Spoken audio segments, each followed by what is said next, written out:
دنیا میرے آگے میں ایک مرتبہ پھر آپ کا خیر مقدم۔ جناب علی، ہم اس وقت بیٹھے ہوئے ہیں سپر مارکیٹ میں۔ یہ اسلام آباد کی قدیم ترین مارکیٹوں میں سے ایک ہے۔ جب میں نیا نیا آیا تھا تو بس وہ شروع میں ایک بیکری ہوتی تھی، ایک آدھ اور دکان تھی، پھر اب ماشاءاللہ بہت پھیل گئی ہے۔ تو ہم نے کہا کہ آپ لوگوں سے بات چیت کریں، کیونکہ سب سے زیادہ آپ کا طبقہ جو ہے وہ RGST کی مخالفت کر رہا ہے، اور چونکہ آپ لوگ زیادہ تر پنجاب میں ووٹ کرتے ہیں نواز شریف صاحب کو، کراچی میں MQM کا ساتھ دیتے ہیں، تو وہ جماعتیں بھی آپ کے کاز کو شاید آپ سے زیادہ شدت کے ساتھ بلند کر رہی ہیں۔ کیوں مخالفت کر رہے ہیں، ہمیں سمجھائیں ذرا۔ GST کا بیسک جو پرابلم ہے جی، آپ پہلے اپنا اس وگرامی بتائیں۔ میرا نام ملک راب نواز ہے، میں جناح سپر مارکیٹ اسلام آباد کا پریزیڈنٹ ہوں۔ GST کے حوالے سے اس طرح ہے کہ یہ تاجران کا میں سمجھتا ہوں بہت پرانی جو ہے پہلے بھی ایک دو دفعہ اس طرح کی پریکٹس ایکسرسائز گورنمنٹ نے کرنے کی کوشش کی تھی۔ اس سے بے شمار مسائل ہیں۔ عام تاجر جو ہے، پہلی بات ہے وہ اتنا پڑھا لکھا نہیں ہے، دوسرے نمبر پہ وہ ٹیکس کے لیے اپنا اسپیشلی 2 یا 3 بندے مزید اپائنٹ نہیں کر سکتا۔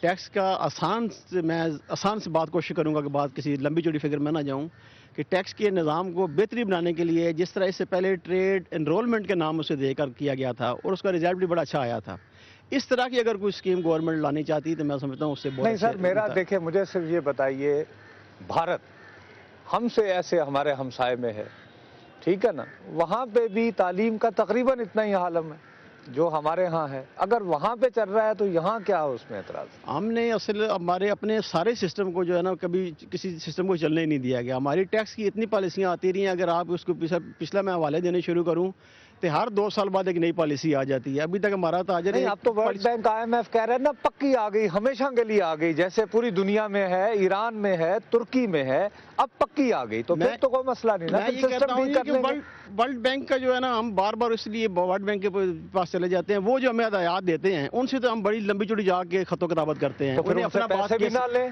نہیں، سوال یہ ہے اچھا، ان کی اگر ہدایت تو جب ہی دیتے ہیں نا، میں آپ سے کرایہ لینے آؤں یا قرضہ لینے آؤں تو جب ہی کریں گے نا سر۔ لو صاحب، آپ چلیں، ٹریڈر ایکشن کمیٹی کے آپ پریزیڈنٹ بھی ہیں، آپ پارا مارکیٹ سے آپ کا تعلق ہے۔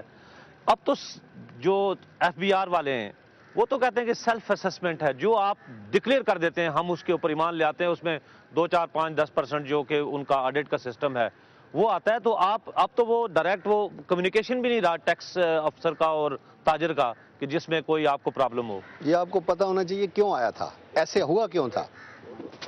ایسے ہوا تھا کہ اس سے پہلے بھی جو گورنمنٹ تھی وہ بھی یہی چیز لانا چاہتی تھی، لیکن آخر 17 دن پاکستان بند رہا، اس کی وجہ سے انہوں نے اس کو واپس لیا اور پھر ہمیں سیلف اسیسمنٹ اسکیم دی، ہم پہ اعتبار کیا اور پہلے سے 3 گنا زیادہ ٹیکس وصول ہوگا۔ سر، ایک تو ممکن نہیں ہے کہ کوئی بھی دکاندار حساب کتاب نہیں رکھ سکتا اور نہ لکھ سکتا ہے، اور کرپشن کا ایک نیا راستہ کھلے گا کہ محکمہ پھر آئے گا ہمارے پاس اور محکمہ کہے گا جناب لوگوں سے لے لو، آدھے تم کھا جاؤ آدھے میں کھا جاؤں گا، گورنمنٹ کو نہ ملے۔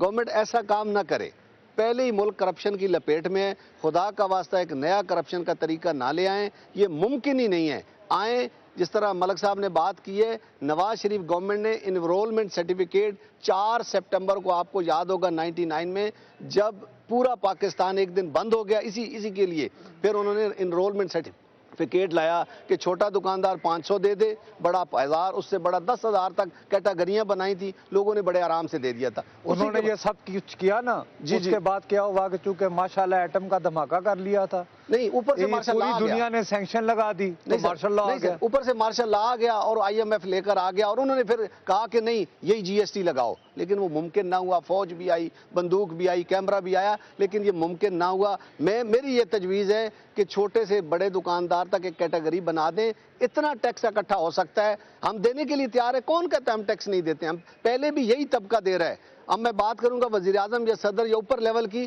تو میں کہتا ہوں چلیں اس سے نیچے آ جائیں، وہ سیاسی بات ہے، اس سے نیچے اور ہم سے اوپر جو لوگ ٹیکس دے رہے ہیں ان کا تو بتا دیا جائے ہمیں کہ وہ کتنا ٹیکس دیتے ہیں۔ اچھا بوبی بھائی، سوال آپ سے کہ آپ ماشاءاللہ سارے پڑھے لکھے ہیں، یہ آپ کا آرگیومنٹ اس دور میں کوئی تسلیم کرنے کے لیے تیار نہیں ہے کہ اب تاجر جو ہے یا اس کا بیٹا یا اس کا بھائی جو بھی دکان میں بیٹھتے ہیں وہ کوئی ان پڑھ لوگ ہیں اور ٹیکس کے معاملات وہ تو سارا آن لائن سسٹم ہو گیا ہے، شہروں میں آپ لوگ رہتے ہیں ماشاءاللہ، کیوں نہیں آپ دیتے خود بھر کے اگر فرض کیا نہیں ہے تو آپ کی ایسوسیشن سے ایک مارکیٹ میں 4 بندے رکھ لیں، کوئی مسئلہ ہی نہیں ہے. اسی کی بات، جی آپ سب کے پاس ماشاءاللہ موبائل فون ہے نا، جی ہاں ہیں، اس میں SMS بھی کرتے ہو. بالکل کرتے ہیں.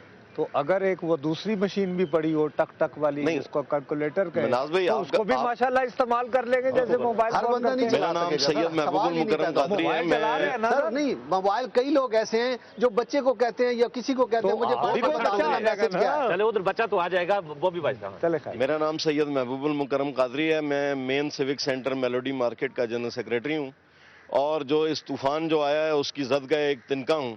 آپ لوگوں نے بڑی عزت بخشی ہم لوگوں کو اپنا مدعا بیان کرنے کی. آپ جو بات کر رہے ہیں RGST کی، جیسے کہ اجمل بلوچ نے کہا، اور ہم ہر آدمی یہی کہے گا کہ ہم اس کے خلاف سینہ سپر ہو جائیں گے. ہم ہر طریقے سے اس کو ریزسٹ کریں گے، کیونکہ ہم لوگ معاشی طور پر ویسے ہی بدحال ہیں. جو 100 روپے کا کام تھا وہ 20 روپے پر چلا گیا ہے. ہر کام کو ڈکریز کر گئے ہیں، آمدنی کم ہو گئی ہے، اخراجات بہت بڑھ گئے ہیں. حکومت کو چاہیے کہ ٹیکس نیٹ کی وسعت کے لیے مختلف اور انداز سے کام کرے، بجائے اس کے کہ جو لوگ ان کے جال میں آئے ہیں ان کو مزید نچوڑا جائے. وہ کہاں تک نچوڑیں گے؟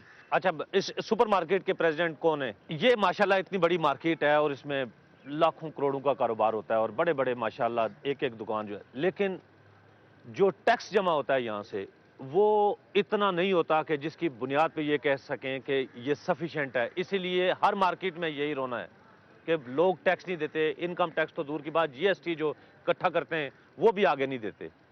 تو اس سے تو ظاہر RGST تو آنا ہی آنا ہے. جب گورنمنٹ کے پاس پیسے نہیں، ریونیو ہوگا نہیں ہوگا، کیسے کام چلے گا؟ میرا نام سرفراز مغل ہے جی. میں پریزیڈنٹ ہوں traders welfare association super market کا. آپ کی بات بہت اچھی ہے. میں اس کا جواب اس طریقے سے دینا چاہوں گا کہ یہ اس کی بہت ساری وجوہات ہیں، کوئی خالی ایک وجہ نہیں ہے. اس کی بہت ساری وجوہات میں سے ایک وجہ میں سب سے پہلے یہ بتاؤں کہ انکم ٹیکس دیتے ہیں لوگ، دینا چاہتے ہیں، ٹیکسز دینا چاہتے ہیں. یہیں پر جہاں آج ہم بیٹھے ہیں یہاں پہ کیمپ لگتے ہیں جس پہ رش لگا ہوتا ہے، لوگ اپنی ریٹرنز دیتے ہیں، پیسے جمع ہوتے ہیں. لیکن سر بات یہ ہے کہ اس کے اگینسٹ اسلام آباد کے تاجروں کو، پاکستان کے تاجروں کو دیا کیا جاتا ہے؟ آج جو کچھ تاجروں کو، صنعت کاروں کو جو کچھ گورنمنٹ دے رہی ہے، تو مجھے یہ بتائیں کہ وہ تو ادارے بند ہو رہے ہیں. آپ سرفراز صاحب، آپ برا نہ مانیں، یہ میرے پاس کاغذ ہے، میں کیسے لے کر آیا ہوں، میں صحافی ہوں، یہ آپ کو نہیں بتاؤں گا. لیکن یہ FPR کی فائل سے صاف کہہ رہا ہوں آپ کو، کیمرے پہ چرایا ہوا کاغذ ہے. ٹھیک ہے جی، اور یہ اوتھینٹک. آپ کے یہاں جہاں میں غلط ہوں گا مجھے بتائیے گا. 513 دکانیں ہیں اس مارکیٹ میں، ٹوٹل سپر مارکیٹ میں 513 دکانیں ہیں. اس میں سے 148 جو ہیں یہ ٹیکس ریٹرن فائل کرتے ہیں سر. یہ پوری جو دکانیں ہیں 513، اس کا یہ جھوٹ ہے اس کا 29% سر، انہوں نے صحیح نہیں دیا. سر یہ 100% ہم ثابت کریں گے. میرے سے ریلیٹڈ ایکسکیوز می، مجھے یہاں پر جو ہے صرف 53 دکانیں ایسی ہیں جو سیلز ٹیکس کے لیے رجسٹرڈ ہیں. آپ کی بات مکمل ہوگی سر؟ ایک منٹ جی. اور اس میں سے یہ دکانیں، یہ 10% ہیں جن دکانوں سے سیلز ٹیکس لیا جاتا ہے. بہرحال آپ کی بات سننے سے پہلے میں آپ کو بتا دوں، اس پوری ماشاءاللہ 513 دکانوں پر مشتمل جو مارکیٹ ہے، یہ انکم ٹیکس اور سیلز ٹیکس ملا کے 1,97,08,307 روپے دیتی ہے سالانہ. یہ 2009 کے اوتھینٹک ریٹرنز ہیں جو حکومت کے پاس ہیں. جھوٹ غلط میں نہیں کہہ سکتا، لیکن حکومت کو اتنا پیسہ گیا ہے، یہ مجھے پورا یقین ہے. سر میں 1 کروڑ اور 97 یعنی لاکھ 2 کروڑ 517 دکانوں سے چلیں 2 کروڑ کا. سر یہ ماضی میں جب سے کافی ہے. سپر مارکیٹ قائم ہوئی ہے 517 یا 513 ہمارے دکانیں یا کاروباری ادارے نہیں، آج تک نہیں ہیں. یہ ٹوٹل جھوٹ ہے، اس کو ٹوٹل ریجیکٹ کرتا ہوں. میرے ساتھ مذاکرہ کر لیں. ہمارے پاس 180 شاپس ہیں ہمارے پاس، اور ہمارے پاس 100 کے قریب جو ہے نا وہ آفیسز ہیں. آپ اس کو کاؤنٹ کر لیں کہ یہ کتنے ہیں. 300 کے قریب جا کے فگر یہ رکتا ہے. اس میں سے ہر ادارہ ہمارا چھوٹے سے چھوٹا کیبن ہے. اگر آپ ہمیں یہ پیپر لے کے آتے ہیں، ہمیں بھی آپ موقع دیتے ہیں، ہمیں آپ کے چھوٹے شاپ کیپرز کی بھی ریٹرنز لا کے دکھاتے ہیں. ہمارے پاس ایسے ادارے بھی ہیں جو سالانہ 30 لاکھ روپے سے زیادہ ٹیکس ایک ادارہ بھی دے رہا ہے. ایسا بھی ہے سالانہ. لیکن سر مجھے یہ بتائیں، وہ